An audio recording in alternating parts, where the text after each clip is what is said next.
mais uma live da Igreja Batista Central de Lavras. Felizes estamos porque mais uma vez o Senhor nos deu um fôlego de vida para estarmos aqui. Mesmo de nossas casas, nós estamos louvando ao Senhor e em igreja unida como um corpo de Cristo. Nós estamos aprendendo muito durante esses tempos. Vamos orar ao Senhor. Senhor Jesus, muito obrigado, Senhor, por cada dia que passamos durante essa semana. Muito obrigado pelo Senhor, Pai, estar sempre presente conosco, nos guiando e na nossa direção. Nós entregamos as nossas vidas a Ti, pedimos que o Senhor fale conosco por meio de cada momento, por meio dos Teus louvores, por meio da Tua palavra. Fala aos nossos corações, Senhor. Espírito Santo de Deus, fique à vontade em cada lar, fique à vontade em nossas vidas. Nós abrimos o nosso coração a Ti, pedimos que o Senhor venha fazer Tua morada sobre nós. Ao que nós oramos, pedimos e agradecemos no nome de Jesus, no nome de Jesus, amém e amém.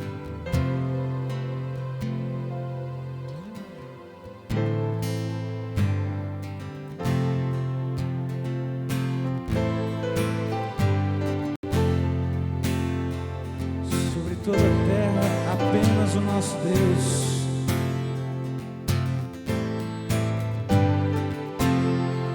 Vamos cantar.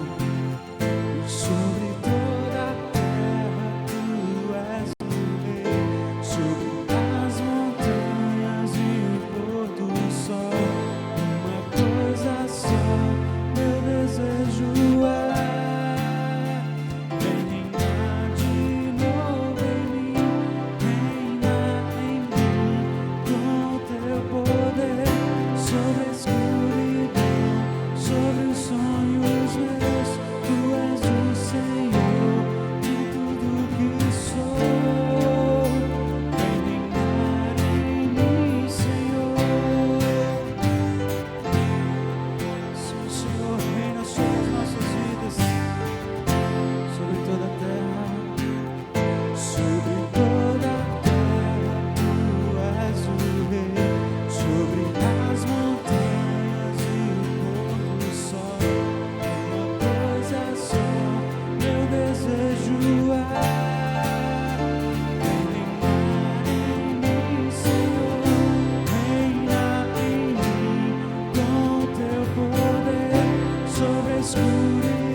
sobre a escuridão, sobre os sonhos.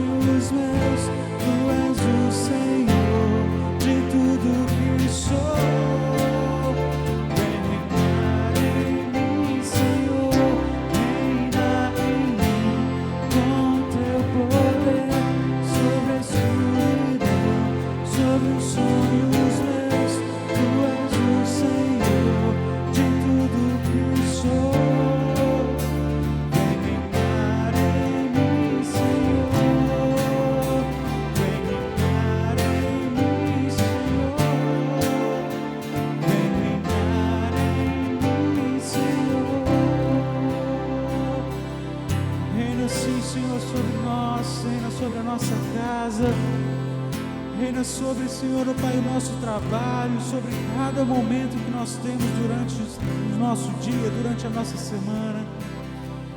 Reine sobre as nossas vidas, Tu és o Rei, Tu és o Deus. Nós Te adoramos, Senhor Jesus. Nós Te adoramos, Espírito Santo de Deus. Nos colocamos na Tua presença, Pai. Cantamos a Ti, Senhor, em espírito, em verdade. Te adoramos, Te adoramos, em espírito, em verdade. Te adoramos, Te adoramos. Tu és o nosso Rei, Rei dos Reis e Senhor. Te entregamos nosso viver, Rei dos Reis e Senhor. Te entregamos nosso viver pra Te adorar, ó Rei dos Reis. Foi que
igreja somos nós, corpo do Senhor.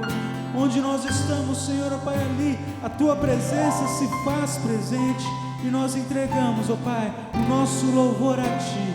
Receba a nossa adoração a Ti como um aroma suave. Muito obrigado, Senhor Jesus, por cada momento que nós temos de louvor ao Senhor. Amém, amém.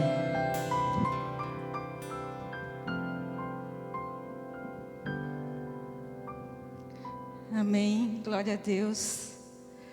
Foi para Te adorar, Senhor, que nós nascemos e nós estamos aqui, glória a Deus. Nós queremos dar as boas-vindas a todos que estão nos assistindo. Queremos falar que estamos alegres porque você tem nos assistido nessa noite. E nós queremos, Senhor, dar boa noite para vocês. E mesmo que vocês não estejam aqui, nós podemos estar junto com vocês, aí nas suas casas, cada um nas suas casas. Louvamos ao Senhor, porque temos esses recursos, que podemos estar junto com vocês, adorando, louvando ao Senhor. E nós queremos estar junto com vocês, crendo que o Espírito Santo está aqui, está aí com vocês também. E que nessa noite o Espírito Santo venha falar aos nossos corações, o Espírito Santo venha nos encher nessa noite. Eu queria orar pelas crianças, os pais, chamem seus filhos, vamos orar por eles. Queremos agradecer ao Ministério Infantil, pelo culto infantil que nós assistimos hoje de manhã, foi uma bênção. Se você não assistiu, eu recomendo que vocês assistam, mesmo que você seja adulto, solteiro, recomendo que vocês assistam, porque tem sido uma bênção o culto infantil, a palavra do ensino, do culto de ensino hoje de manhã, da escola bíblica, foi uma bênção também. O irmão Kleber, ele deu um testemunho do livramento que ele teve, eu não vou te contar, mas que você possa depois assistir e que nesses dias nós possamos estar buscando ao Senhor em primeiro lugar, não dando ouvidos às más notícias, as coisas estão acontecendo, mas que possamos estar focados em Jesus, que possamos estar orando ao Senhor, buscando o Senhor na palavra, estudando a palavra. Nós temos vários cultos já gravados, que você possa ir lá buscar os cultos, as palavras de ensino, e que nesses dias você possa estar com os teus ouvidos atentos à palavra do Senhor. Eu só queria ler, antes de orarmos, uma palavra que está em Hebreus 12, que fala assim: desembaraçando-nos de todo o peso e do pecado que tenazmente nos assedia, corramos com perseverança a carreira que nos está proposta, olhando firmemente para o autor e consumador da fé, Jesus, o qual, em troca da alegria que lhe estava proposta, suportou a cruz, não fazendo caso da ignomínia, está sentado à destra do trono de Deus. Considerai, pois, atentamente aquele que suportou tamanha oposição dos pecadores contra si mesmo, para que não vos fatigueis desmanhando em vossas almas. Amém? Que possamos estar com os nossos olhos fitos no Senhor, crendo que o Senhor está conosco, que os olhos do Senhor estão sobre nós, e que nós possamos estar com os nossos olhos fitos no Senhor, caminhando, crendo, confiando no Senhor, que Ele é a nossa luz, que Ele é a nossa esperança, que Ele é o nosso socorro presente em todas as nossas tribulações, que Ele é quem leva o nosso fardo, que Ele carrega o nosso fardo, que Ele está conosco em todo o tempo, em todo momento. E que possamos estar com os nossos olhos sempre fitos em Jesus, o autor e consumador da nossa fé, aquele que suportou a cruz por causa de mim e por você, está sentado à destra do trono de Deus, aquele que é Rei dos reis e Senhor dos senhores. A Ele nós devemos olhar, a Ele nós devemos olhar firmemente, caminhar sempre, sempre, sempre olhando para Ele. Amém? Eu gostaria de orar pelas crianças e em seguida eu quero orar por alguns irmãos que estão enfermos, os pais do nosso irmão Zé Maria, a dona Aparecida, o Peu, o Wagner que perdeu a mãe e alguns irmãos que estão enfermos. Gostaria de orar pelas crianças, pelo Brasil.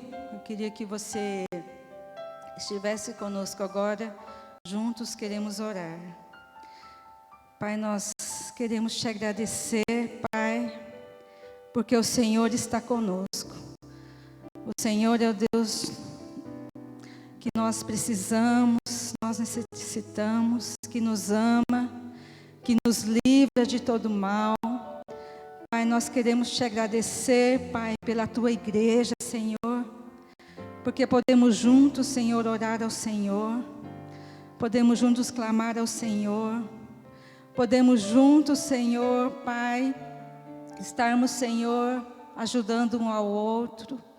Deus, e nesse momento, Pai, eu quero te agradecer pela vida das crianças também, pela vida dos pais, que o Senhor abençoe, Senhor, os nossos filhos, que o Senhor abençoe as nossas crianças, Pai, no nome de Jesus, que o Senhor guarde os nossos filhos, Senhor, de tropeçarem, Pai, que quando eles forem mais velhos, Senhor, não se desviem da Tua palavra. Pai, que a Tua palavra, Senhor, continue, Senhor, sendo incutida na mente, no coração dos nossos filhos, Pai. E que eles possam, Senhor, Pai, estar sempre firmados no Senhor Jesus. Pai, abençoa, Senhor, as nossas crianças, abençoa os nossos filhos, Pai. E guarda-os no Senhor, abençoa os pais com sabedoria, com discernimento do Senhor, Pai. Para ensinar, para educar o caminho do Senhor, a verdade do Senhor, Pai, no nome de Jesus, Senhor. Eu também, Senhor, quero orar, Pai, pelos irmãos, Senhor, que estão enfermos. Eu coloco os pais do Zé Maria diante do Senhor, Pai.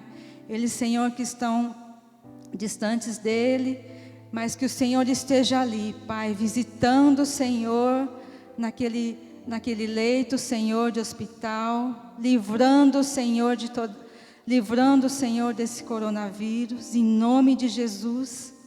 Que o Senhor traga a cura do Senhor, que o Senhor traga, Deus, a restauração completa do Senhor, Pai, na vida dos pais do Zé Maria, da dona Aparecida, do Peu, Deus, em nome de Jesus, Pai, que o Senhor venha sobre cada um desses nossos irmãos, trazendo a cura do Senhor.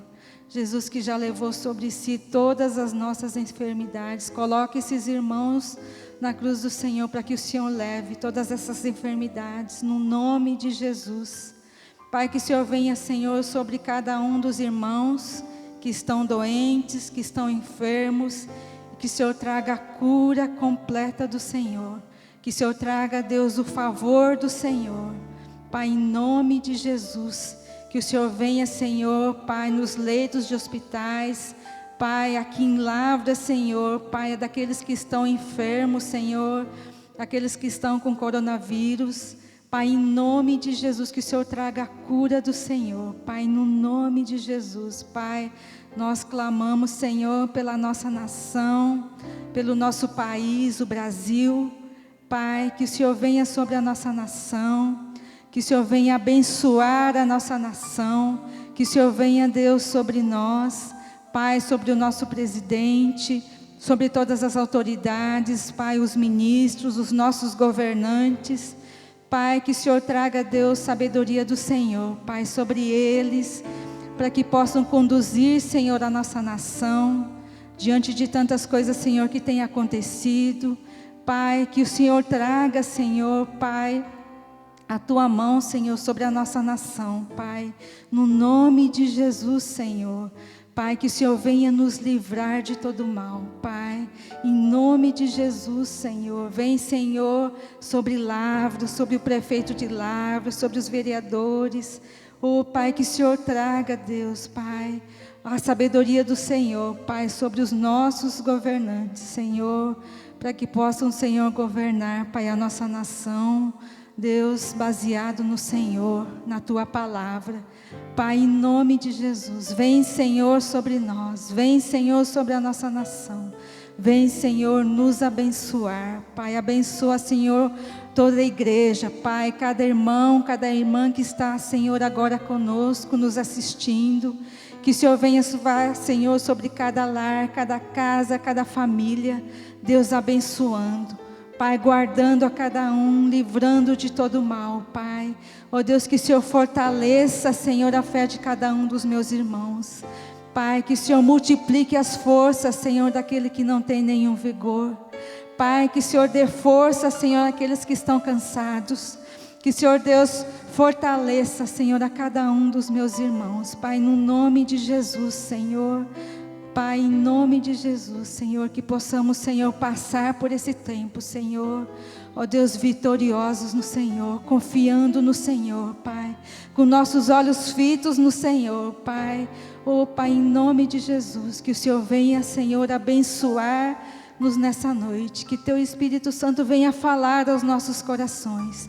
Pai, nós estamos aqui, Senhor, porque nós cremos no Senhor, adoramos ao Senhor. Pai, nós queremos receber do Senhor nessa noite, em nome de Jesus, em nome de Jesus, amém.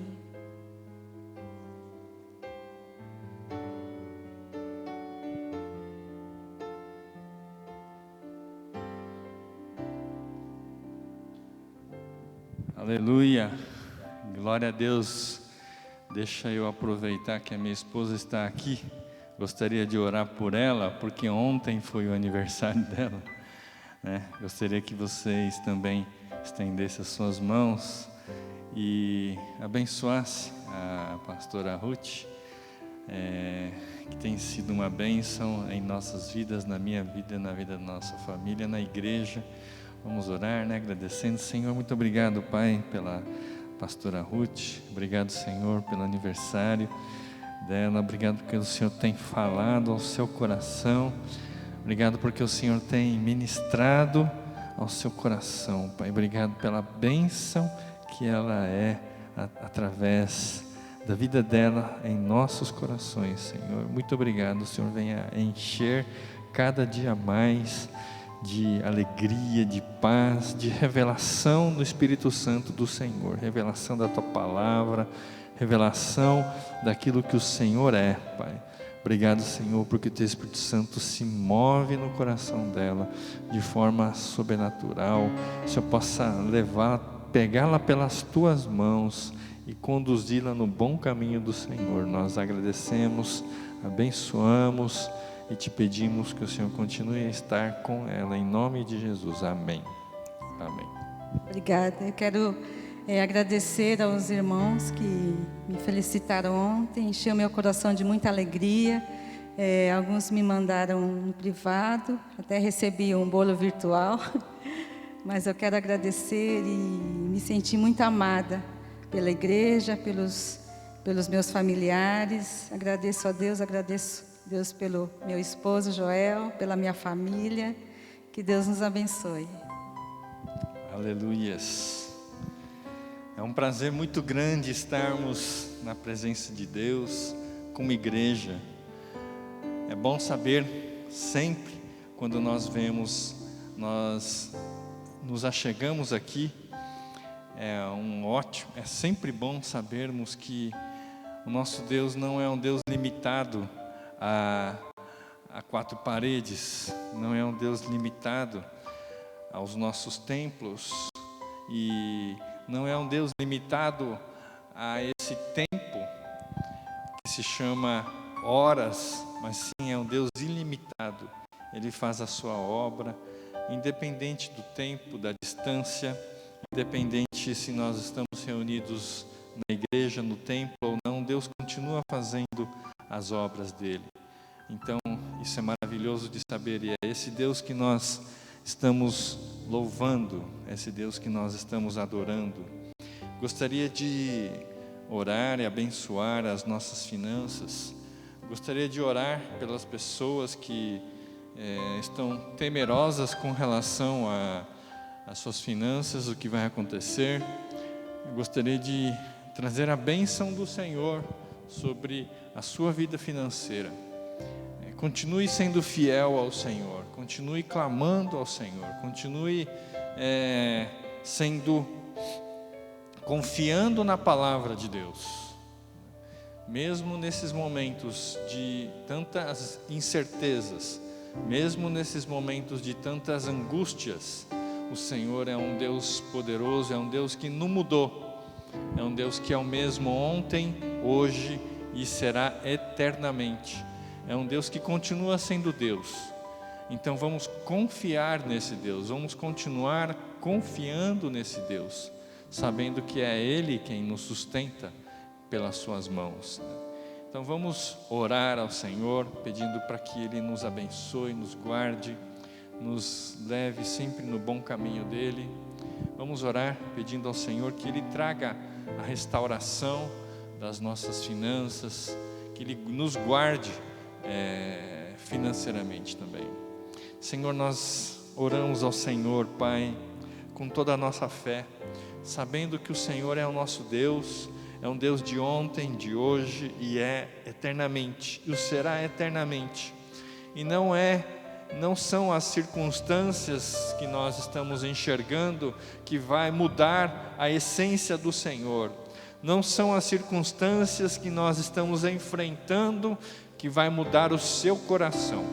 Não são as circunstâncias que nós estamos enfrentando que vai fazer o Senhor diminuir perante as circunstâncias, porque o Senhor é o mesmo Deus de ontem, hoje e o será eternamente, Pai. Pai, nós queremos estar pedindo ao Senhor que o Senhor nos sustente com a Tua mão fiel durante estes períodos, Senhor, de incertezas, esses períodos, Senhor, de turbulências. Pai, nós sabemos, Senhor, que o Senhor tem nos levado nas Tuas mãos. Pai, nos pegue, Senhor, debaixo das Tuas asas. Nos proteja, Senhor, debaixo das Tuas asas, Pai. Nesse momento oportuno nós buscamos ao Senhor, o Senhor, o Rei dos Reis, Senhor dos Senhores, que venha, Senhor, nos colocar debaixo das Tuas asas, Pai. Coloca, Senhor, como aquela galinha, Senhor, que protege os seus pintinhos, que protege os seus filhos. Se o Senhor nos deu a Cristo Jesus, entregou a Cristo Jesus naquela cruz, quanto mais Ele nos dará todas as coisas que nós necessitamos. Se Deus já nos deu aquilo que era o mais precioso de tudo, que era Cristo Jesus naquela cruz por nós, quanto mais Ele nos dará. O Senhor Jesus falou: olhai os lírios do campo, eles não fiam nem tecem, mas nem Salomão nos dias da sua glória, ele se vestiu como o lírio do campo.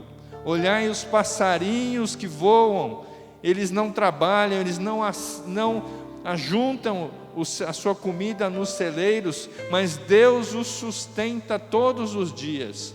Quanto mais aos filhos de Deus o Senhor não irá sustentar. Pai, o Senhor venha sustentar a cada um de nós, trazendo, Senhor, a provisão do Senhor, trazendo o sustento do Senhor sobre nós. Pai, nesses momentos de incertezas e de angústia, nós clamamos ao Senhor, e nós vamos continuar crendo no Senhor, sendo fiéis ao Senhor, Pai, fazendo prova do Senhor nesses momentos, de que o Senhor continua sendo fiel a nós, Pai. Nós te agradecemos, te pedimos ao Senhor que o Senhor intervenha nas situações, o Senhor venha intervir, Pai, nas pessoas que perderam seus empregos, nas pessoas que tiveram as suas rendas reduzidas, nas pessoas que choram por familiares que estão nessas circunstâncias, pessoas, Senhor, que por qualquer motivo, Pai, estão agora desamparados. Eu te peço, Senhor Jesus, estenda as suas mãos, Pai, usa, Senhor, essa oportunidade para que o Evangelho do Senhor chegue também a essas pessoas. Nós clamamos ao Senhor e nós pedimos ao Senhor que nesses momentos de crises também são momentos de oportunidades para que o Evangelho do Senhor alcance essas pessoas e traga paz, traga consolo, traga refrigério na vida dessas pessoas, em nome do Senhor Jesus. Amém. Amém. Você pode fazer suas contribuições de dízimos e ofertas das seguintes maneiras. Primeiro, através de transferência bancária, em nome da Igreja Batista Central de Lavras, CNPJ, de número 3091497/0001, dígito 53. Banco de número 237, Bradesco S.A., agência 1890, conta corrente 23837, dígito 6. Segundo, indo à agência do Bradesco e fazendo o depósito do seu dízimo e oferta no caixa eletrônico ou diretamente no caixa com o atendente. Terceiro, na própria igreja, trazendo a sua oferta e colocando no gasofilácio ou passando o seu cartão de crédito ou débito em nossa maquininha. Os horários são de segunda a sexta, das 7 às 11 horas da manhã e das 13 às 17 horas da tarde.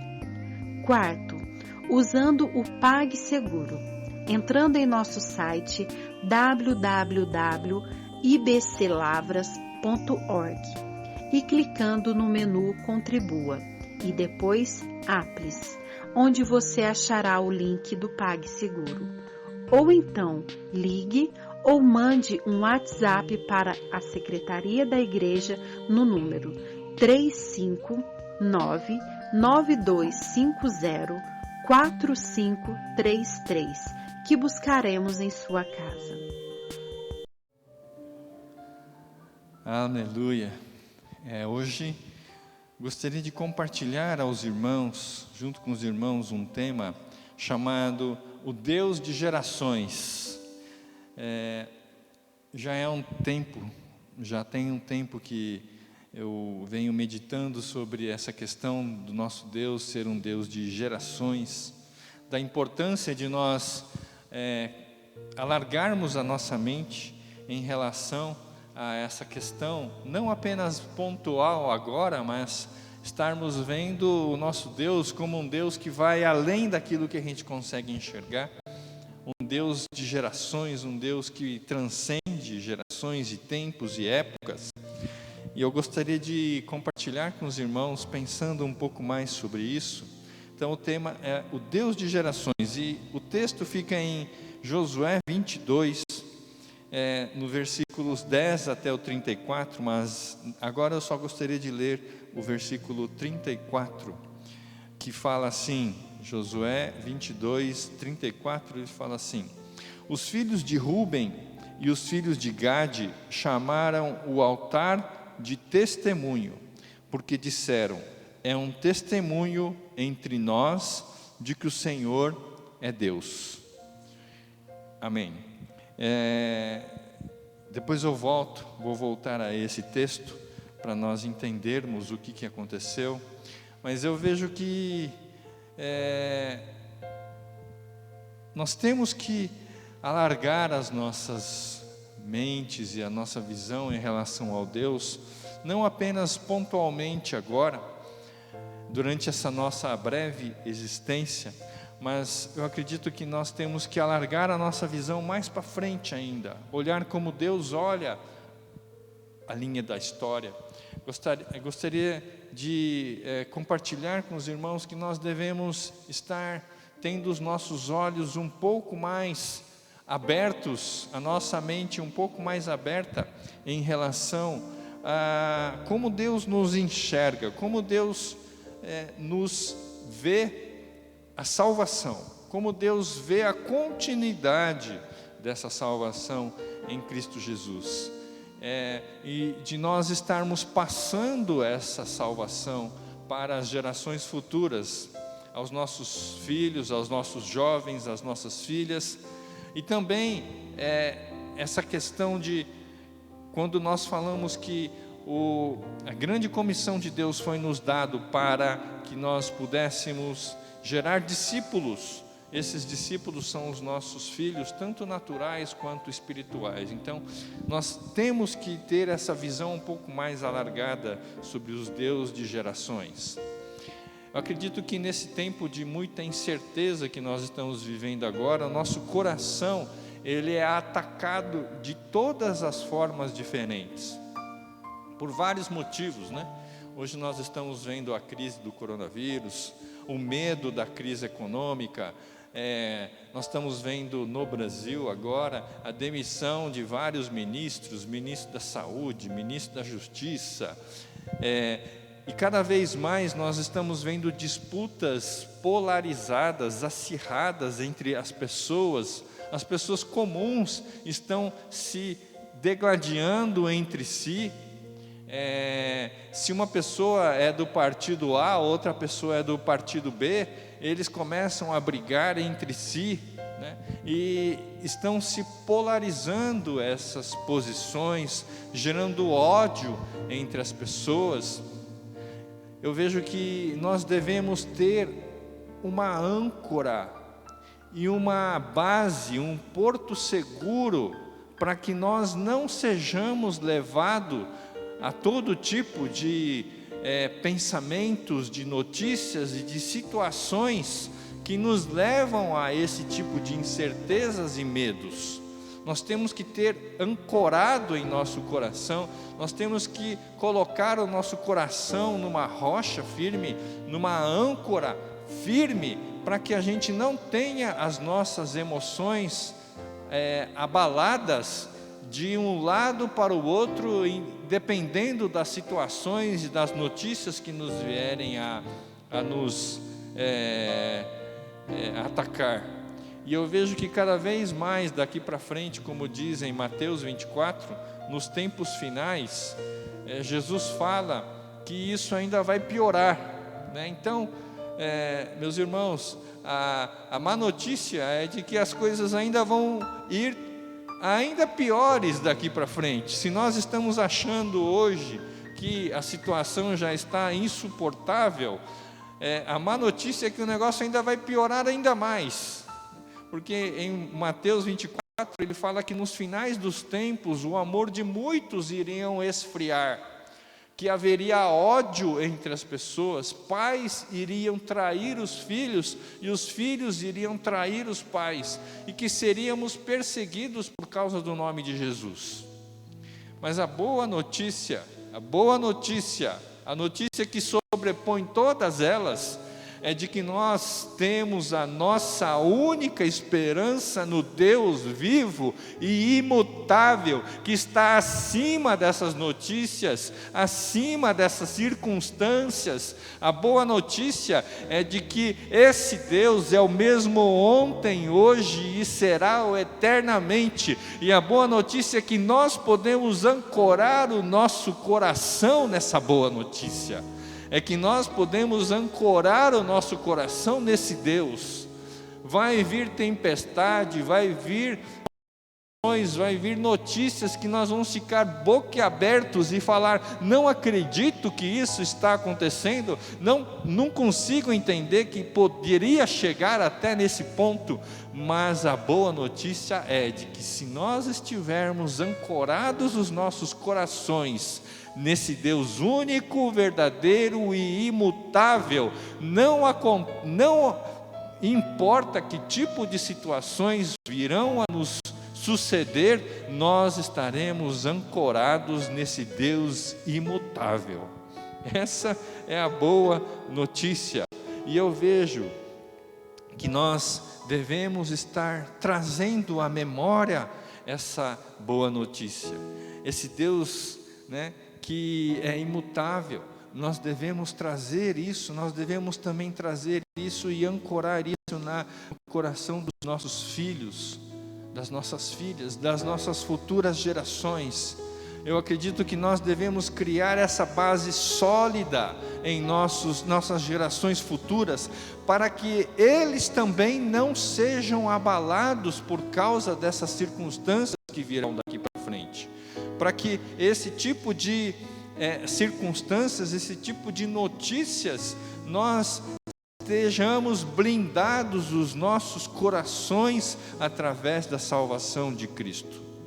Eu fico imaginando numa família, numa casa, em que o clima da família gira em torno dessas notícias que nós estamos ouvindo hoje. Imagina, dá para entender? Dá para enxergar o clima? Nossa, o coronavírus está matando 400 pessoas por dia, o número de infectados chegou a 4.000 por dia. Nossa, saiu o ministro da saúde, o que vai acontecer agora? Nossa, o Sérgio Moro saiu, meu Deus, e agora? Imagine você girar a família, a conversa familiar em torno dessas notícias, em torno dessas questões que nos degradam, que nos secam, que nos desidratam.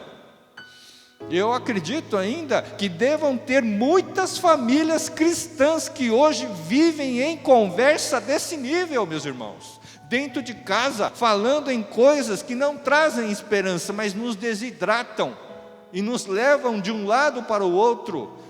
Quem está certo, quem está errado, fulano de tal deveria fazer assim, deveria fazer assado. E eu acredito que esse tipo de circunstâncias matam a nossa fé, desidratam a nossa fé, acabam com a nossa fé. E eu gostaria de trazer hoje uma nova esperança que nós temos em mãos, que nós precisamos ancorar os nossos corações dentro dessa viva esperança.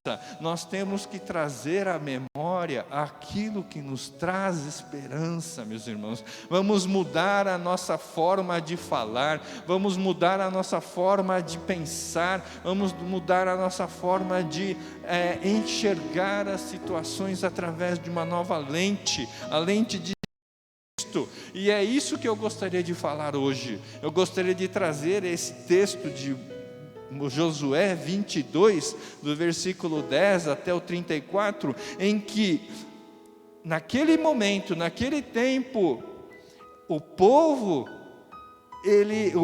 de Israel, principalmente duas tribos e meia, eles decidiram criar um marco na vida deles, para que eles não esquecessem daquilo que Deus tinha feito na vida deles.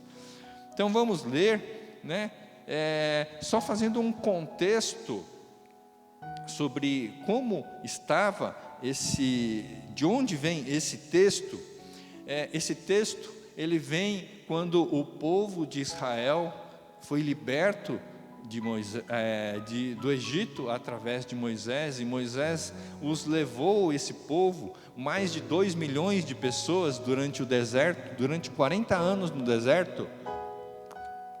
E eles saíram do Egito, deram a volta no deserto e entraram pelo lado oeste de Israel. E bem no lado oeste, na divisa em onde eles iam entrar para conquistar a terra de Jericó, tinha o Rio Jordão. O Rio Jordão é que dividia o lado leste e oeste de Israel. Então, o que acontece? Eles entraram pelo lado oeste de Israel, e naquele leste de Israel, e naquele tempo, 2 tribos e meia já tinham conquistado aquela região. Depois vocês podem entrar no Google e digitem ali 12 tribos de Israel, que vocês vão ver um mapa onde tem as divisões das tribos de Israel. Então, num dos lados do Rio Jordão, está lá as tribos de Gade, Ruben e metade da tribo de Manassés. Então, 2 tribos e meia já tiveram a sua herança conquistada de um lado do Rio Jordão. E aí então Josué fala o seguinte para essas 2 tribos: vocês já conquistaram a sua herança, vocês vão conosco lá lutar agora para conquistar o outro lado do Rio Jordão, que hoje é o país de Israel, ou não? Aí as duas tribos e meias falam: nós vamos com você, Josué, nós vamos com os nossos irmãos e nós vamos ajudar a conquistar a terra de Canaã. E foi assim que aconteceu. E eles então atravessaram o rio Jordão a seco. A hora que os sacerdotes começaram a entrar no rio, o rio secou e eles passaram a seco nesse rio. Os soldados, os filhos de Israel passaram a seco nesse rio Jordão e conseguiram entrar em Canaã e destruíram Jericó e mais várias cidades que está escrito aqui em Josué. Josué é um livro de conquistas. Josué é um livro em que fala sobre as conquistas do povo de Israel, quando eles estavam conquistando aquela terra que Deus tinha prometido a Abraão, Isaque e Jacó, lá há muito tempo atrás, há mais de 400, entre 400 e 600 anos antes, Deus já tinha prometido a Abraão que daria aquela terra aos seus descendentes, e eles então entraram naquela terra, e eles então invadiram aquela terra, mataram vários reis, conquistaram várias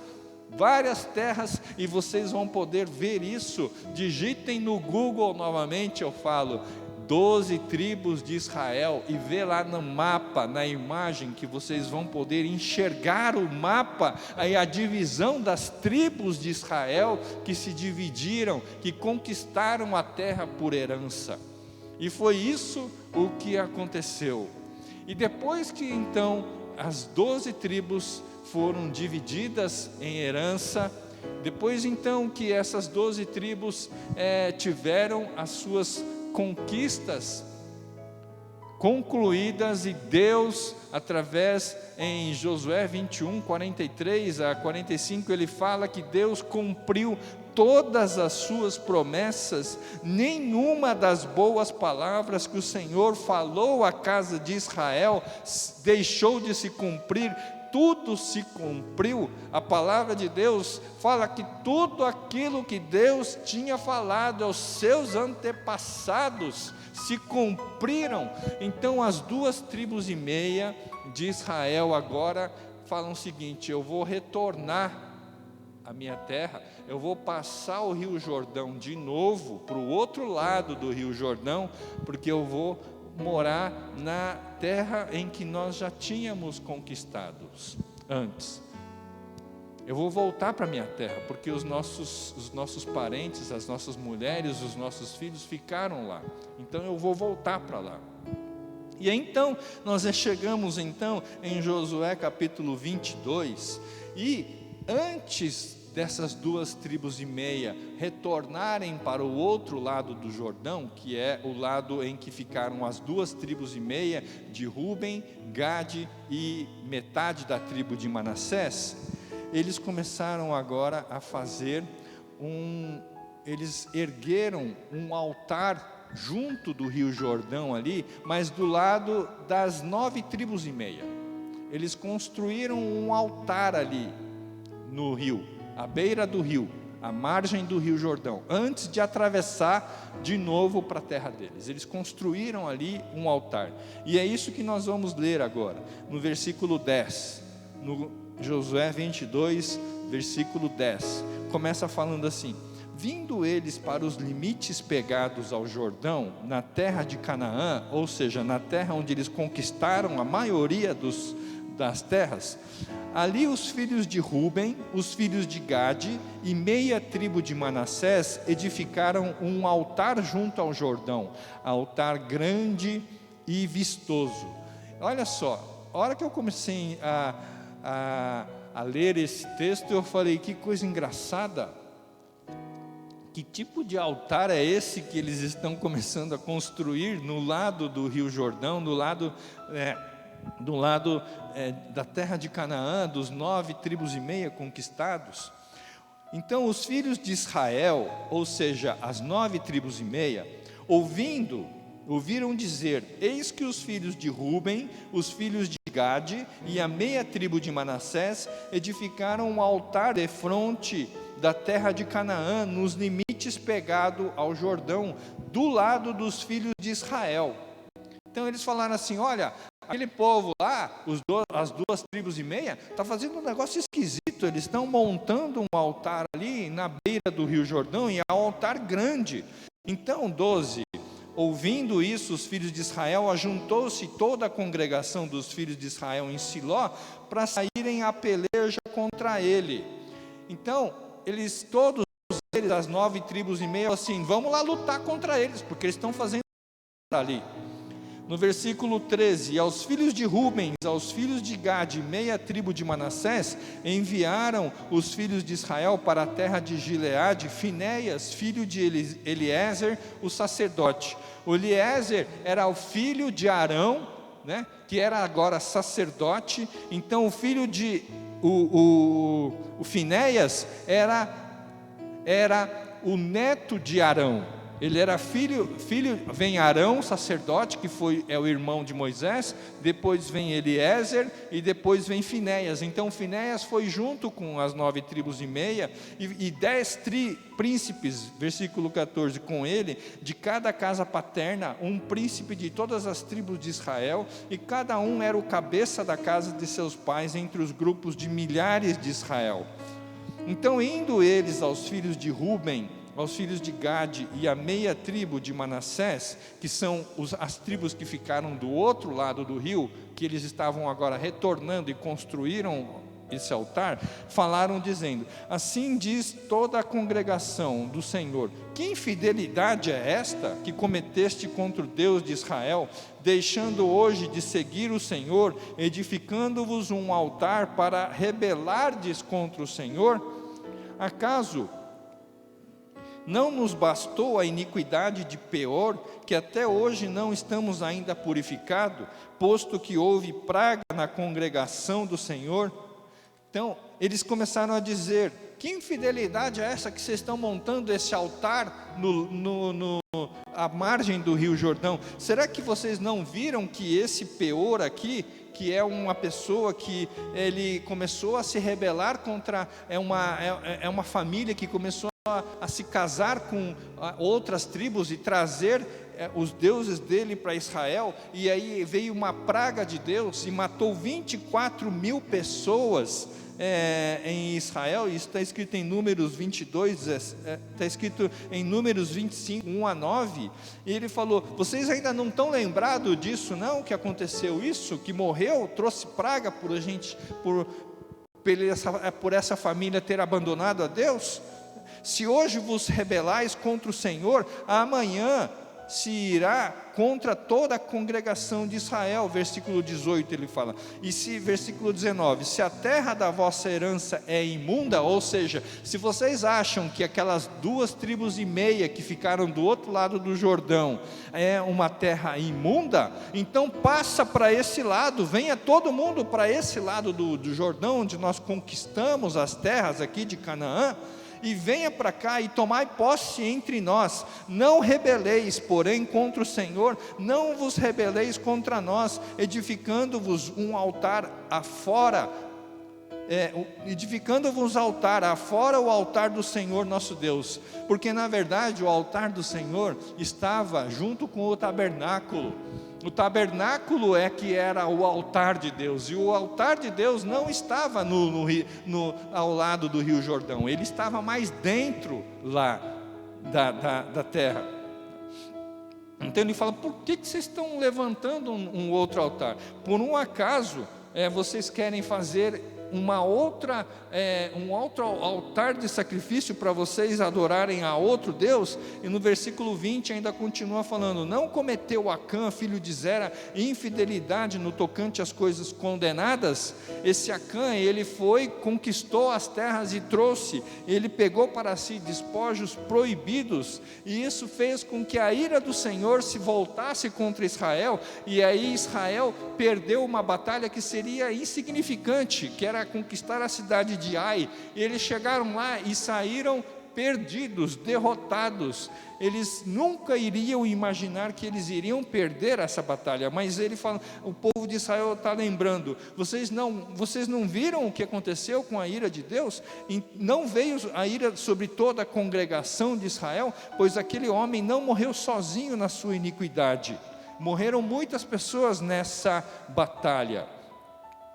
E então responderam os filhos de Ruben, os filhos de Gade, meia tribo de Manassés, e disseram às cabeças dos grupos de milhares de Israel: o poderoso, o Deus, o Senhor, o poderoso, o Deus, o Senhor, Ele sabe, e Israel mesmo agora o saberá, se foi em rebeldia ou por infidelidade contra o Senhor. Hoje não nos preserveis.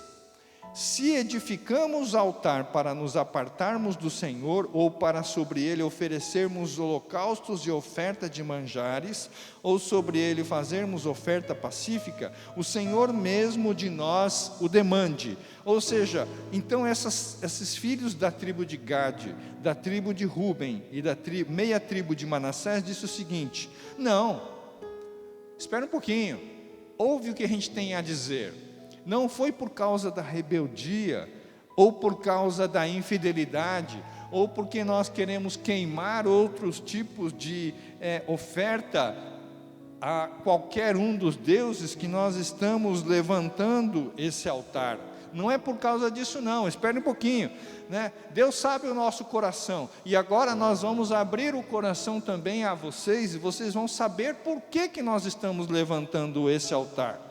No versículo 24, então, ele fala por que eles estavam levantando esse altar. Ele fala assim: pelo contrário, nós fizemos esse altar por causa da seguinte preocupação. Veja bem, pessoal, por causa da seguinte preocupação: amanhã pode acontecer que os seus filhos, os vossos filhos, talvez dirão aos nossos filhos. Pode acontecer que amanhã os filhos de vocês vão dizer aos nossos filhos: que tem de vós com o Senhor, o Deus de Israel? Ou seja, os nossos filhos no futuro podem vir a conversar e falar assim: ué, vocês estão do outro lado do rio Jordão e vocês não vêm adorar aqui? Pode ser versículo 25: pois o Senhor pôs o Jordão por limite entre nós e vocês. Ou seja, o rio Jordão vai nos separar, e nós, os filhos de Ruben e os filhos de Gade, e depois vocês vão falar o seguinte: não tendes parte no Senhor, e assim bem poderiam os seus filhos apartar os nossos filhos do temor do Senhor. Olha que interessante, ele fala o seguinte: esse rio vai ser uma barreira em que os nossos filhos e os seus filhos vão estar juntos adorando a Deus, e pode acontecer no futuro que os filhos de vocês, Israel, não nos permitirão adorar a Deus junto com as 9 tribos e meia. Pode acontecer isso, porque os filhos não vão saber o que aconteceu. Os nossos filhos vão estar separados do rio, os nossos filhos vão estar em outro lugar separado do rio, e por causa disso, pode acontecer que os filhos de vocês e os nossos filhos não vão conseguir se unir mais ao mesmo Deus. Por isso, versículo 26, nós preparamos e dissemos o seguinte: vamos nos preparar e edificar um altar, não para holocausto, nem para sacrifício, mas para que entre nós e vós, entre nós e vocês, entre as nossas gerações depois de nós, nos seja testemunho, e que possamos servir ao Senhor diante dele, com os nossos holocaustos e os nossos sacrifícios e as nossas ofertas pacíficas, e para que os nossos filhos não digam amanhã aos vossos filhos: não tende parte no Senhor. Olha aqui que então essa tribo de Ruben e de Gade disseram: nós estamos levantando esse altar para servir de testemunho, para que nós possamos servir ao Senhor, o mesmo Deus único, junto com os filhos de vocês no futuro. Olha que interessante. Ele falou assim: eu estou erguendo esse altar, não é para ficar queimando holocausto, não é para ficar queimando sacrifício, não é para nada disso, mas é para servir de testemunho aos nossos filhos que virão ainda, que não sabem dessa história toda, que vão ficar separadas pelo rio Jordão, que vão estar de um lado do rio Jordão, e vocês vão estar do outro lado do rio Jordão, e vocês vão dizer: essas gerações futuras não vão saber o que aconteceu, por que estão separados assim, e eles vão dizer: vocês não têm parte com a gente, fiquem aí entre vocês, que nós vamos ficar entre nós. Então nós estamos criando esse altar para que nós possamos ser servir ao mesmo Deus. Versículo 28, pelo que dissemos, quando suceder que amanhã, ou seja, depois desse período, assim nos digam a nós e as nossas gerações, então responderemos: vede o modelo do altar do Senhor que fizeram nossos pais, não para holocausto nem para sacrifício, mas para testemunho entre vocês e nós. Então ele falou o seguinte: esse altar que nós estamos levantando agora é para que os nossos filhos vejam isso lá no futuro, quando as coisas já esquecerem, quando as pessoas já esquecerem do que aconteceu, olhe para aquele testemunho, aquele altar, que é um altar de testemunho entre nós e vocês, e digam: os nossos pais colocaram esses testemunhos para que a gente continue adorando ao mesmo Deus que vocês adoram antes. Aleluia! E ele ainda continua, no versículo 29, longe de nós o de rebelarmos contra o Senhor e deixarmos hoje de seguir o Senhor, edificando o altar para o holocausto, oferta de manjares ou sacrifício, afora o altar do Senhor nosso Deus, que está perante o tabernáculo. Então ele fala: longe de nós não queremos fazer um outro altar, um outro sacrifício. Nós consideramos que o altar verdadeiro é o altar que está junto com o tabernáculo, mas esse altar que nós levantamos agora é só um altar de testemunho entre nós e vós, entre nós, nossos filhos e os filhos de vocês, porque no futuro pode acontecer que esse altar seja algo visível entre o que os nossos pais fizeram e selaram um acordo entre vocês e nós, entre os seus filhos e os nossos filhos, de que o Deus é o mesmo entre vocês e entre nós.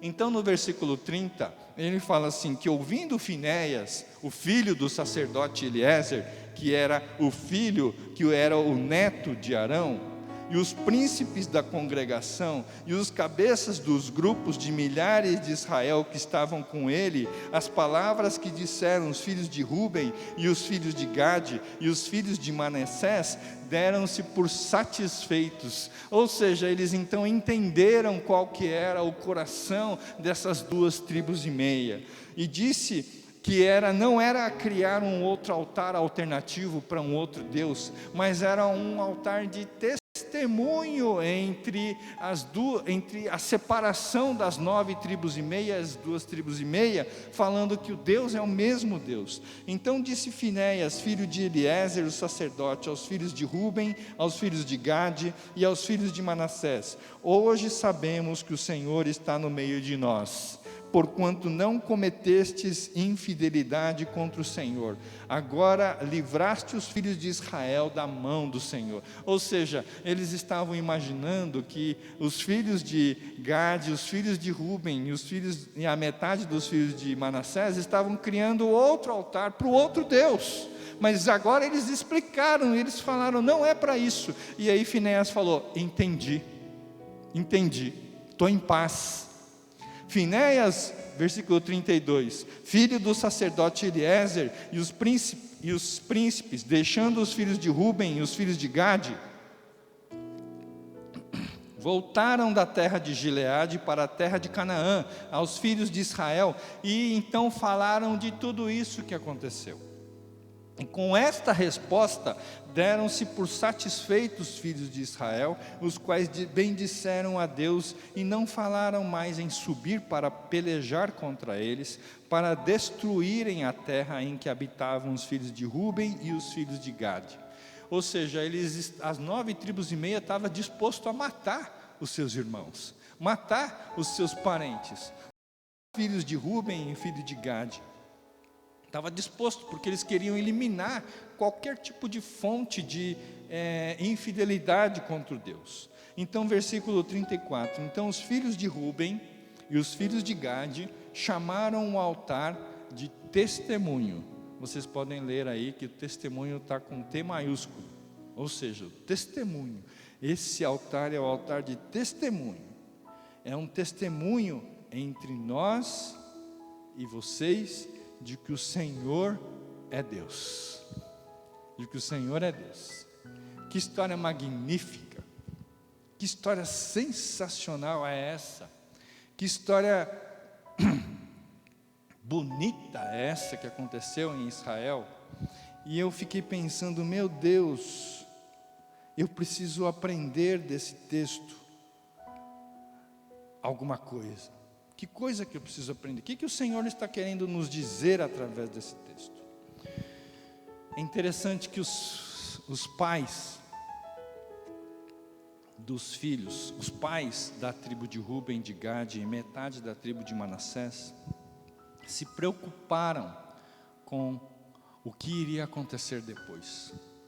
Eles se preocuparam com o que iria acontecer quando a metade, quando essas duas tribos e meias ficarem separadas com o rio Jordão, e eles já não conseguirem ter acesso mais ao tabernáculo aqui do outro lado. Eles ficaram preocupados em saber como é que nós vamos fazer com os nossos filhos, que herança que nós vamos deixar para os nossos filhos. Então eles pensaram nas futuras gerações e criaram esse altar. Criaram esse altar para que esse altar servisse de testemunho entre as duas partes de Israel que ficaram divididas agora por causa do rio. Falaram o seguinte: esse altar de testemunho vai ser um altar em que vai nos unir, em que vai unir as 12 tribos, obrigado, novamente, e que vai fazer com que os nossos filhos e os seus filhos se lembrem de que o mesmo Deus, o mesmo Senhor é o nosso Deus, é o nosso Senhor. E eu fiquei pensando, será que nós estamos construindo esse altar de testemunho na vida dos nossos filhos e na vida das nossas futuras gerações?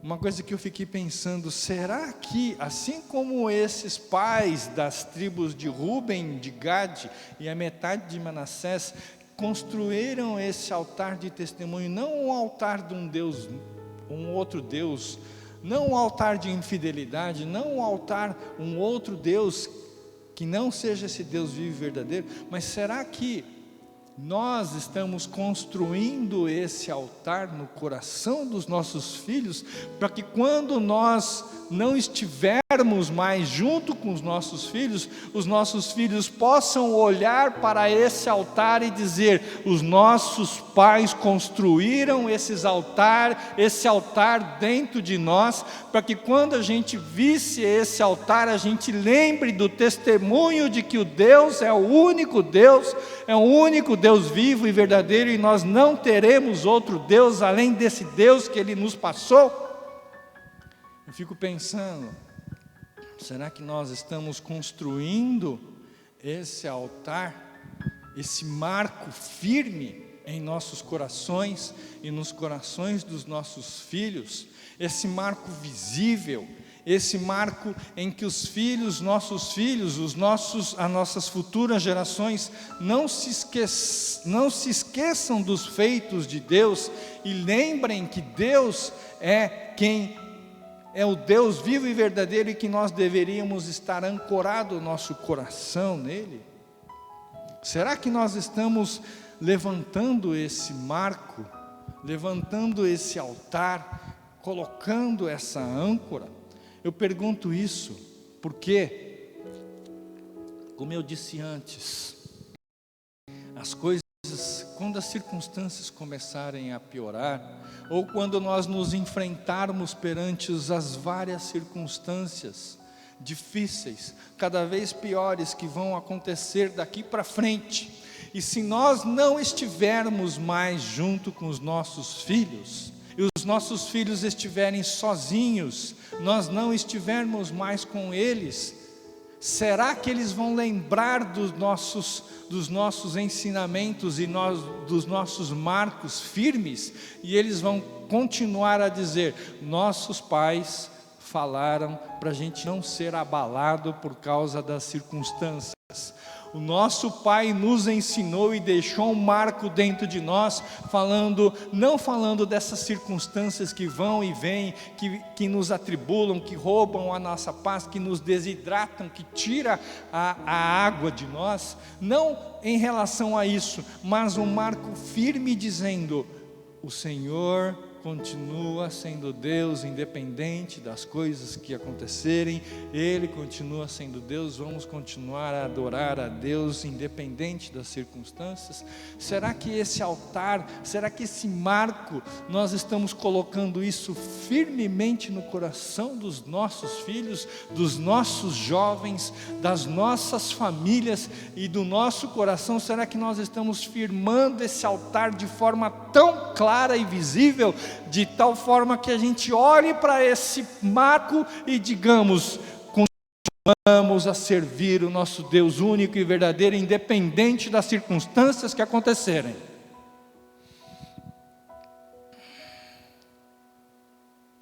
E eu fiquei pensando: que tipo de altar? O que é esse altar que nós devemos levantar? O que é esse altar? Gostaria de ler em Lucas, capítulo 20, do versículo 27 ao 40. Lucas 20, 27 ao 40. Sobre uma discussão que Jesus estava tendo com os saduceus, que são os homens que não acreditavam na ressurreição. Então, eles vieram com uma história muito interessante, usando inclusive a lei de Moisés, falando o seguinte: que quando um homem casava com uma mulher e aquele homem morria, quem deveria suceder a família daquele homem que morreu era o seu irmão. Então isso era a lei de Moisés. Então eles, usando a lei de Moisés, eles falaram o seguinte: existiam 7 irmãos, e esses 7 irmãos, o primeiro casou com a esposa e ele morreu. Então o segundo casou com a esposa e ele também morreu. O terceiro casou com a esposa e ele morreu. O quarto casou com a esposa do primeiro e ele morreu. O quinto casou com a esposa do primeiro e ele também morreu. O sexto, e assim foi com os 7. E no final da história, então, de quem vai ser essa esposa nos céus? Já que vai haver ressurreição, então, já que você está falando que vai haver ressurreição, então de quem vai ser essa esposa quando então todos ressuscitarem? O seu marido daquela esposa? Aí Jesus falou assim, no versículo 34: os filhos desse mundo casam e dão em casamento, mas os que são havidos dignos de alcançar a era vindoura e a ressurreição dentre os mortos, não casam e não se dão em casamento, pois não podem mais morrer, porque são iguais a anjos e são filhos de Deus, sendo filhos da ressurreição. E que os mortos hão de ressuscitar. E Moisés indicou isso, que os mortos iriam indicar e ressuscitar, no trecho referente à sarça, quando o Senhor Deus chamou a Moisés. E quando o Senhor Deus chamou a Moisés, Deus chamou dessa forma: eu sou o Deus de Abraão, o Deus de Isaque e o Deus de Jacó. Ora, Deus não é um Deus de morto, e sim de vivos, porque para Deus, para Ele, todos vivem. Olha que resposta sensacional que Jesus disse quando esses saduceus que não acreditavam em ressurreição disseram. Ele falava o seguinte: primeira coisa, que o casamento é apenas um simbolismo entre a noiva, que é a igreja, e Jesus Cristo, que é o noivo. Então, quando nós nos ressuscitarmos, nós não teremos mais casamento, porque essa simbologia vai deixar de existir, porque a noiva e o noivo vão estar completamente juntos. Não é mais necessário ter a simbologia do casamento mais, porque a noiva e o noivo serão uma só carne agora, do jeito que é agora o casamento. Então não vai haver mais a necessidade. E outra coisa que eu vou falar para vocês, que o nosso Deus, o Deus é um Deus de vivo e não um Deus de morto. E aqui eu gostaria de dizer que esse marco é um marco que nós devemos fixar no coração dos nossos filhos e das futuras gerações, que o nosso Deus não é o Deus de mortos, mas sim o Deus de vivo. Esse é um marco que nós devemos fixar, e esse marco fixado, esse altar levantado dentro do coração dos nossos filhos, os nossos filhos não serão abalados pelas circunstâncias que virão daqui para frente. Quando nós tivermos esse altar, esse marco fixo em que os pais construíram na vida dos filhos, dizendo: esse marco é a firme aliança, os nossos filhos não serão abalados, nós não seremos abalados, os nossos jovens não serão abalados, os nossos jovens não terão esses ventos de doutrinas e esses ventos de circunstâncias não vão abalar os nossos jovens, não vão abalar as nossas crianças, não vão abalar as futuras gerações. E é isso que Deus fala aqui, quando Deus fala assim, através da sarça ardente, no versículo 37, Deus chamou a Moisés e disse o seguinte: eu sou o Deus de Abraão, o Deus de Isaque e o Deus de Jacó. Eu entendi, o Espírito Santo trouxe a revelação de que Deus está falando mais ou menos assim, eu sou Deus de vivos e não Deus de mortos. Na minha frente agora está Abraão, Isaque e Jacó, e eles estão vivos diante de mim, me adorando, eles estão vivos. E assim como vocês vão ressuscitar, assim como há ressurreição dos mortos, eles estão vivos o tempo todo me adorando. Mesmo agora, Moisés, que se passaram 400 anos desde Abraão, Isaque e Jacó, e você agora está vivo na terra, o mesmo você agora que está vivo na terra no reino da terra, Abraão, Isaque e Jacó está vivo agora no reino dos céus, porque eu sou Deus de vivos, eu não sou Deus de mortos. Se Abraão, Isaque e Jacó estivessem mortos, Deus não se revelaria a Moisés falando: eu sou Deus de Abraão, Isaque e Jacó, mas ele falou: eu sou Deus de Abraão, Isaque e Jacó, porque os três estão vivos, assim como você está vivo, Moisés, porque haverá ressurreição. Porque há ressurreição dentre os mortos. E é interessante que nós temos que colocar esse marco firme no coração das nossas futuras gerações. E essa questão de ressurreição é uma coisa interessante. Eu estava conversando com a minha esposa agora de manhã, quando eu estava estudando isso. Amor, será que a gente conversa sobre ressurreição? Nossa ressurreição com os nossos filhos? Eu acredito que a gente não conversa não. Por quê? Porque a nossa ressurreição, ele não tem um caráter positivo, ele tem um caráter negativo. Ele tem um caráter de que nós vamos morrer um dia. E nós não vamos falar isso aos nossos filhos, nós não vamos transmitir aos nossos filhos que nós iremos morrer um dia e de que nós iremos ressuscitar um dia também. A gente não fala isso porque a gente quer preservar.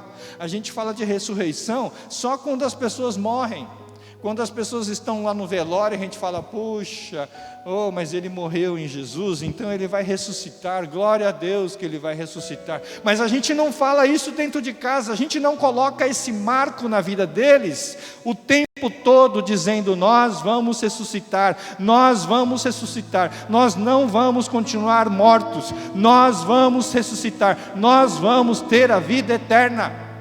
A gente não fala isso aos nossos filhos, a gente não coloca esse marco, a gente não coloca esse marco firme no coração deles. Então, qualquer vento pode nos abalar e nos trazer medo no seguinte sentido, puxa, será que eu vou morrer? Será que isso agora vai morrer? Eu vou passar por isso, eu vou deixar de existir? A gente precisa colocar esse marco firme nos nossos corações e no coração dos nossos filhos, de que independente das circunstâncias que vierem nos assolar, nós vamos ressuscitar juntamente com Jesus Cristo. E é interessante, meus irmãos, que quando Jesus foi ao Monte da Transfiguração, estava lá junto com ele Moisés e Elias, em corpo. E eles estavam conversando com Jesus, e ele não tinha ressuscitado ainda, nem Moisés e nem Elias. Elias já foi levado ao céu assim mesmo, já foi levado vivo, mas Moisés não tinha ressuscitado ainda, mas ele estava junto com Jesus ali conversando. Ele é um Deus de vivos e não de mortos, meus irmãos. Nós temos que colocar esse marco firme. Eu estou começando a entender a ressurreição e a nossa vida como sendo algo tão palpável como nós mesmos estamos comunicando um com o outro agora. E nós temos que colocar isso nos nossos corações e no coração dos nossos filhos. E eu vou fazer uma experiência, eu vou começar a falar para os nossos filhos agora, para o meu filho Josué e Isabela: filho, nós vamos ressuscitar. Eu vou começar a falar isso. Não tenha medo, filho. Não tenha medo das circunstâncias, porque mesmo que um dia a gente venha a passar por uma tribulação que seja a maior de todas, que a gente vai passar e falar assim, não dá mais, é a morte. Não tenha medo. Nós vamos ressuscitar.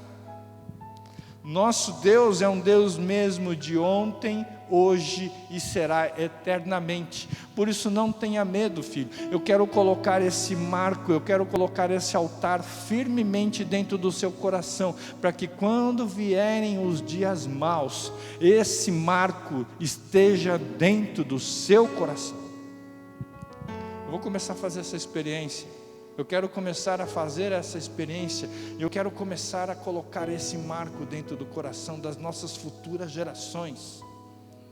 E aí eu consigo entender algumas críticas que as pessoas falam sobre pregações do tipo autoajuda, pregações onde falam que nós seremos vencedores, nós estaremos como cabeça e não cauda. Eu entendo isso, mas eu fico pensando, e se não acontecer isso?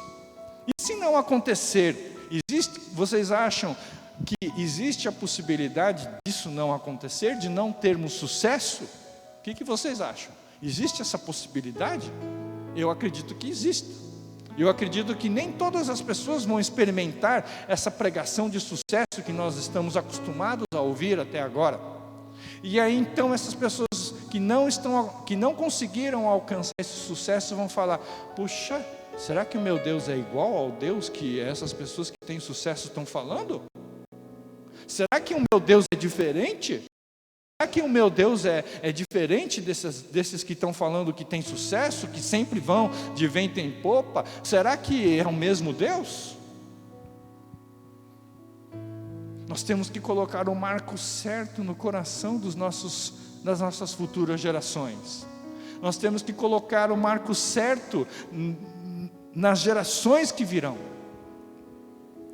E dizendo, independente daquilo que acontecer, meu filho, independente se você vai ter sucesso ou não vai ter sucesso, independente de que o presidente vai ser impeachment, vai ser impeachado ou não, Independente do ministro, super-ministro que cair ou não, independente se vai vir um escândalo que a gente vai pensar, meu Deus, eu nunca imaginei que o escândalo viesse dessa forma.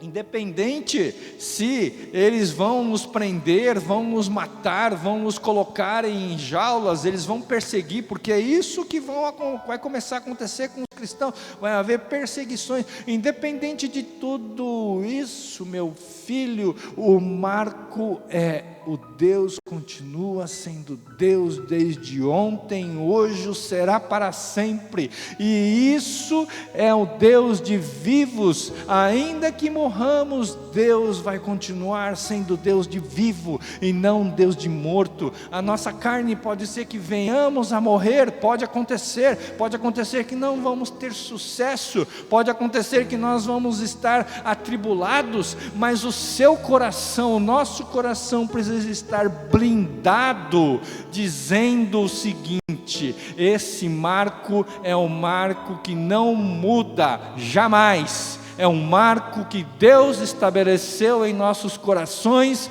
e nós vamos estar olhando para esse marco, nós vamos estar olhando para esse altar, e vamos estar, quando nós olharmos para esse altar, quando nós olharmos para esse marco que foi construído pelos nossos pais, nós vamos lembrar: o meu Deus é o mesmo Deus de ontem, hoje e o será para sempre.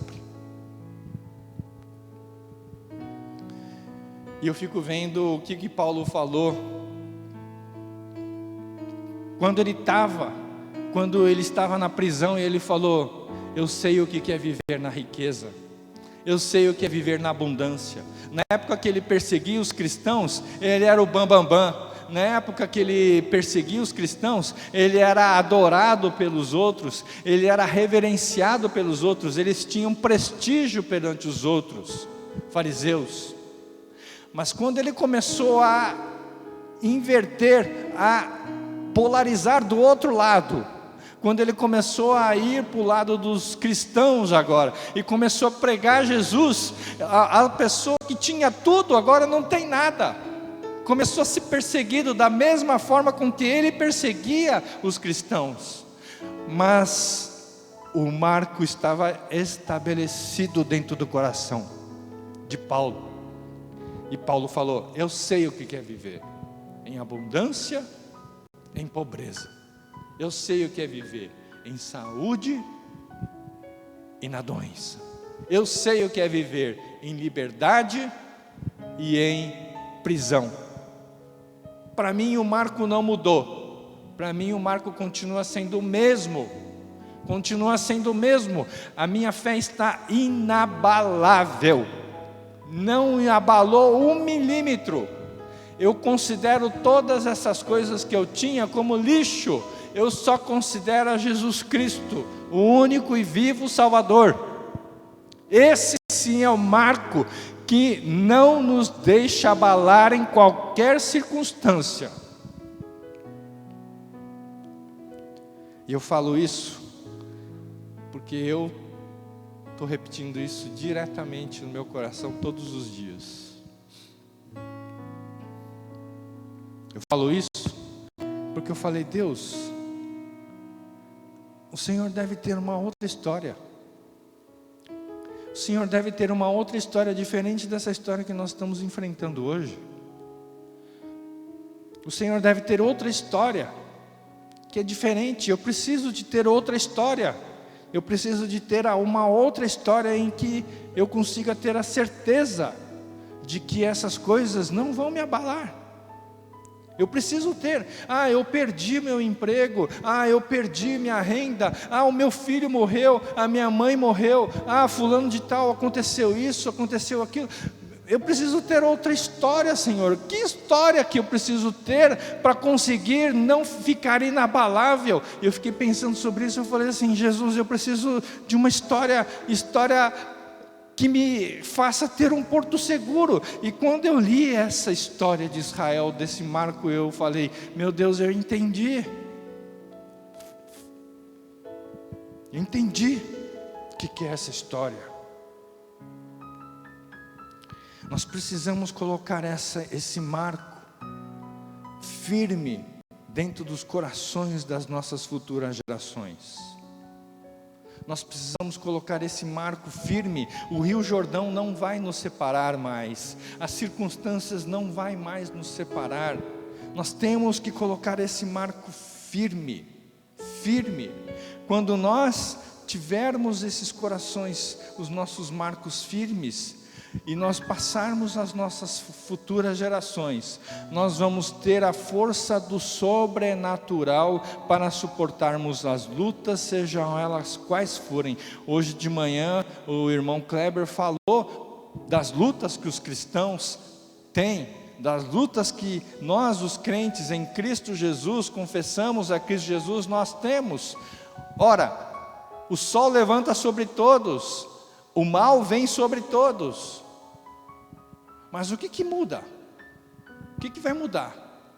Esse marco nos nossos corações, essa blindagem dos nossos corações, de que nós temos um Deus que é o único, verdadeiro, vivo, ontem, hoje e para sempre.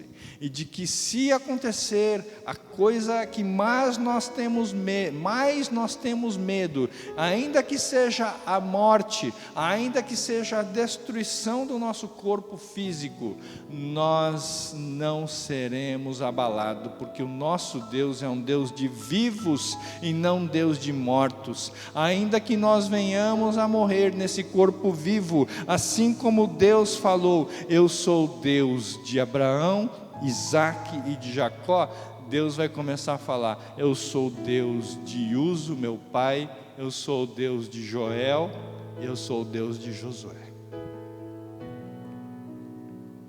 Todos eles estão vivos diante de mim. Todos eles, eu sou Deus de Josué e de Isabela. Assim como foi, eu sou Deus dos seus pais, dos seus avós. Eu sou Deus. E todos eles vivem diante de mim. É o que está escrito aqui em Lucas 20, versículo 38. Ora, o Deus não é Deus de mortos e sim de vivos, porque para Ele todos vivem. Não está escrito porque para eles parece que vivem, ou não está escrito aqui porque para Ele os outros viverão. Não, é no presente, para eles todos vivem.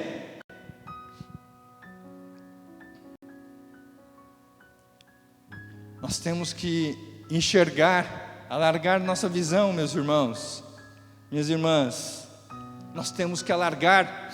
Eu não tenho mais tempo aqui, mas é interessante que Deus fala, continuando aqui no versículo 41 até 43, Jesus fala assim, mas Jesus lhe perguntou, como dizer filho de Davi, visto que o próprio Davi afirma no livro dos Salmos, disse o Senhor ao meu Senhor, assenta-te à minha direita, até que ponha os teus inimigos por estrada dos teus pés. Assim, pois, Davi lhe chama Senhor, e como pode ser ele o seu filho? Ou seja, aqui ele ainda está falando assim, eu sou o descendente de Davi. E como é que Davi então chama o descendente, depois de 14 gerações, como é que...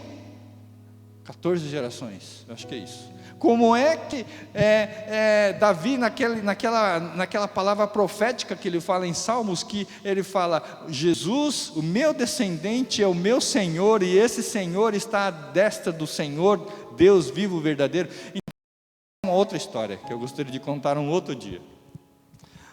Mas é interessante, meus irmãos, quando nós mudamos a nossa forma de pensar, nós agora temos uma outra perspectiva, e nós temos que colocar esse marco no coração dos nossos filhos. Nós temos que colocar esse marco de que Jesus é a nossa única esperança, de que Jesus derramou um preço muito alto. Deus pagou um preço muito alto para que nós tivéssemos essa ressurreição. Deus pagou um preço muito alto, o preço do seu próprio Filho, para que nós tivéssemos essa ressurreição. para que esse marco seja estabelecido nos nossos corações e nos corações dos nossos filhos, Deus teve que pagar um preço muito alto. Vamos valorizar esse preço alto. Vamos valorizar esse preço que Jesus pagou naquela cruz.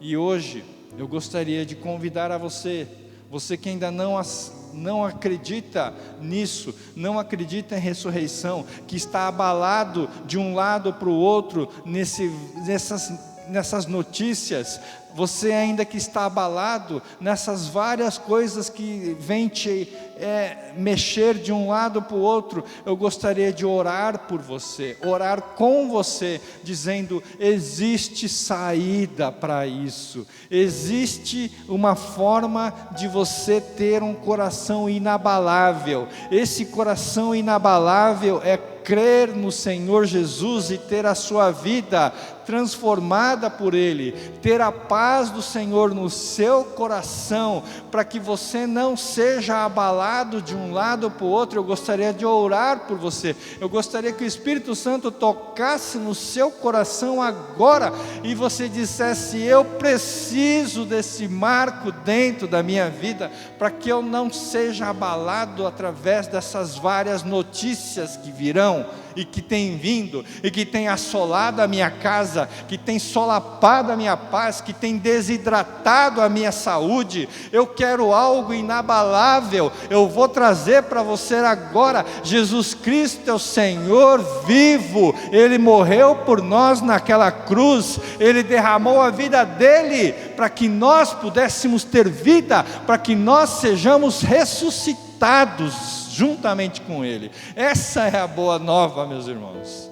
Eu quero agora orar por você, orar juntamente com você. E você que ainda já é cristão há muito tempo e ainda fica abalado com essas várias notícias, eu vou dizer para você: não se abale. Você tem um marco dentro de você muito precioso, muito caro. Jesus Cristo pagou um preço altíssimo para que você não ficasse desse jeito, abalado dessa forma. Vou dizer para você: tem uma história alternativa ao que está acontecendo, com os nossos olhos não conseguem enxergar. Tem uma história que já foi escrita há 2000 anos atrás. Essa história te garante que você tenha uma âncora firme no teu coração, e que você precisa se ancorar nisso e passar essa âncora para as futuras gerações. Gostaria de orar, convidar a você a crer nesse Deus vivo e verdadeiro, a crer nesse Deus de vivos. Eu entendi que nosso Deus é um Deus de vivos, mesmo aquelas pessoas que morreram. E hoje eu dou graças a Deus. Eu estava conversando com a minha esposa, que o meu avô materno, por parte da minha mãe, saiu do Japão para vir para o Brasil, trazendo todos os 6 filhos, porque o meu avô queria que a minha mãe e toda a família dela tivesse a fé em Jesus. Porque se eles estivessem lá no Japão ainda, cada um estaria indo para o seu lado, cada um faria o que bem entendesse. Mas ele falou: eu preciso sacrificar a minha pátria, e eu preciso ir para o Japão, para o Brasil. Eu preciso sair do Japão e ir para o Brasil para continuar a família unida. E eu quero passar essa herança de Jesus Cristo no coração deles. E eles vieram para o Brasil, e todos os filhos foram firmes na fé. Hoje muitos dos meus tios já estão mortos, mas todos eles permaneceram na fé. Todos eles, pastores, evangelistas, mestres. E a minha mãe passou essa fé para mim.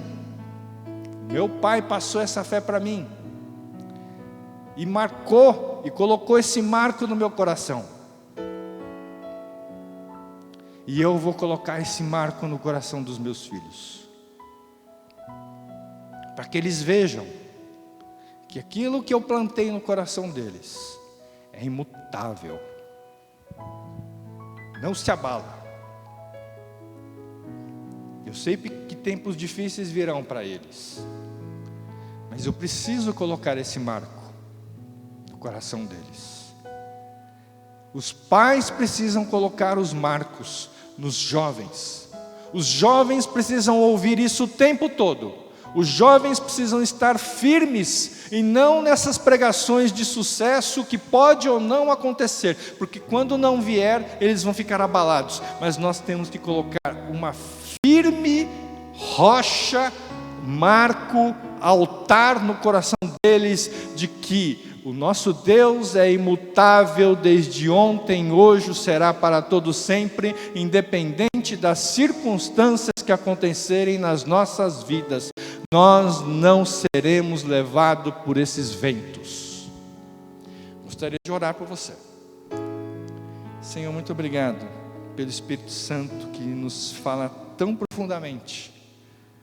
Obrigado porque o Teu Espírito Santo é um Deus vivo, traz à memória aquilo que nos traz esperança. O Espírito Santo nos traz revelações de Jesus, quando Jesus andou por essa terra e pregou e trouxe as boas novas do Senhor. O mesmo Espírito que trouxe as boas novas do Senhor naquele momento, o Senhor nos ensina e nos traz à memória novamente, agora. Eu quero, Senhor, estabelecer esse marco na minha vida, na vida dos jovens, na vida das crianças, dos adultos, na minha família. Eu não quero sair daqui, Senhor, sem ter esse marco estabelecido nas nossas vidas. Eu gostaria de orar com aqueles irmãos que não são ainda crentes em Jesus Cristo. Eu gostaria de orar por aquelas pessoas que ainda não têm esse marco e vivem na tribulação, com medo da morte, com medo do que vai acontecer, com medo das notícias, com medo do coronavírus, com medo da questão econômica, com medo do ministro que saiu, do ministro que entrou, daquilo que vai acontecer do futuro. O que eu faço, o que eu não faço? Eu quero orar por eles, eu quero orar com eles, Senhor, da mesma humildade, porque eu também sofro por isso. Senhor Jesus, entra no meu coração. Aquelas pessoas, se você ainda não aceitou a Jesus, faz essa oração comigo agora. Senhor Jesus, entra no meu coração. Eu quero, Senhor, ter esse coração inabalável. Eu quero ter esse marco dentro do meu coração. Aquela história que o Senhor escreveu há 2000 anos atrás, uma história de vitória, sobre a morte, uma história de vitória sobre o pecado, uma história de sucesso sobre os nossos temores, sobre os nossos medos, uma história que traz paz a qualquer circunstância, uma história que traz esperança sobre a morte. Eu quero ter agora dentro do meu coração, Senhor Jesus. Eu recebo o Senhor Jesus como meu único e suficiente Salvador. Eu quero orar ao Senhor, dizendo que eu não quero mais ser abalado, eu não quero viver de um lado para o outro com os ventos que me carregam, abalados. O Senhor venha colocar esse marco dentro do meu coração, de tal forma que quando eu olhe para esse marco, eu veja a marca de Jesus Cristo, a marca da cruz de Cristo, dizendo: você já foi comprado pelo meu sangue, e esse preço que eu paguei é suficiente para te livrar da morte, e eu vou te transformar agora em vivo. Ainda que morrendo, você será vivo, você estará vivo diante de mim. Eu sou Deus de Abraão, Isaque e Jacó, eles estão vivos diante de mim, assim como você está vivo na terra, eles estão vivos diante de mim, porque eu sou Deus de vivo, e não Deus de morto. Eu sou Deus de gerações. Eu sou Deus que zela pelas tuas gerações. E a partir desse momento em que nós aceitamos a Jesus, o Senhor vai fazer com que as nossas gerações sejam abençoadas, as nossas gerações sejam protegidas. Coloque esse marco firme dentro do meu coração, Senhor, para que quando eu venha aqui tomar decisões, eu não possa tomar decisões baseadas nas minhas emoções, baseadas nos meus temores. Será que eu fiz certo? Será que eu fiz errado? Será que eu deveria ter deixado de tomar essa decisão? Ou de ter tomado a outra decisão? Será que eu escolhi certo? Será que eu escolhi errado? Pai, que o Senhor para em meu coração, nos nossos corações, esse marco firme, dizendo: não importa as circunstâncias, você continuará sendo inabalável na sua fé. Senhor, nos ensina a viver de fé em fé. Nos ensina, Senhor, a viver nesse mundo tão abalado, tão ruim. Nos ensina a viver de fé em fé, crescendo a nossa fé de fé em fé. Eu quero pedir ao Senhor que o Senhor nos ajude a entendermos e a termos essa revelação do Senhor Jesus, em nome de Jesus. Amém. Gostaria de abençoar, pedir a bênção do Senhor sobre a sua vida. Que a graça do Senhor Jesus, o amor de Deus Pai e a comunhão e as doces consolações do Espírito Santo estejam com você desde agora e para sempre. E que o Senhor te abençoe e te guarde. O Senhor levante o rosto sobre ti e tenha misericórdia de ti. O Senhor levante o rosto sobre ti e te dê a paz. Uma boa semana, que Deus abençoe e que nós possamos ter, junto com as nossas famílias, essa compreensão daquilo que o Senhor é sobre nós, em nome de Jesus. Amém.